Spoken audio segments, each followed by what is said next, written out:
घाटकोपरच्या Kailas plaza इमारतीला भीषण आग लागलेली आहे। दुसऱ्या, तिसऱ्या आणि चौथ्या मजल्याला ही आग लागल्याचं कळतंय। अग्निशमन दलाकडून आग विझवण्याचे प्रयत्न सुरू आहेत। सकाळी 6 वाजता ही आग लागल्याची माहिती मिळतेय। मात्र ही आग कशामुळे लागली हे अद्यापही समजू शकले नाहीये।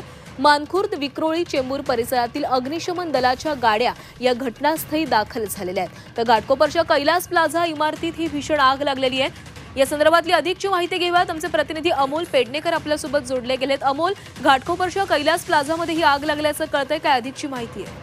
नक्कीच घाटकोपर पूर्व पंतनगर येथे ही कैलास प्लाझाची इमारत आहे आणि ही इमारत कमर्शियल आहे। त्यामुळे जेव्हा सकाळी आग लागली 6च्या दरम्यान त्यावेळेला या इमारतीमध्ये फारशी वर्दळ नव्हती, त्यामुळे कुठली जीवितहानी या ठिकाणी झालेली नाहीये। अग्निशमन दलाच्या जे गाड्या आहेत त्या घटनास्थळी पोहोचलेल्या आहेत आणि ही आग विझवण्याचे शर्थीचे प्रयत्न सुरू आहेत। आता सध्याची माहिती मिळते त्या माहितीनुसार ही आग आता नियंत्रणात आलेली आहे। संपूर्णपणे ही आग विझवण्यासाठी आणखी काही तास लागू शकतात।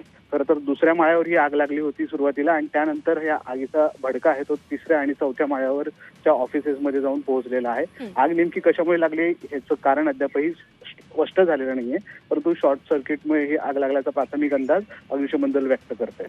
धन्यवाद अमोल, तुम्ही दिलेल्या सविस्तर माहितीसाठी।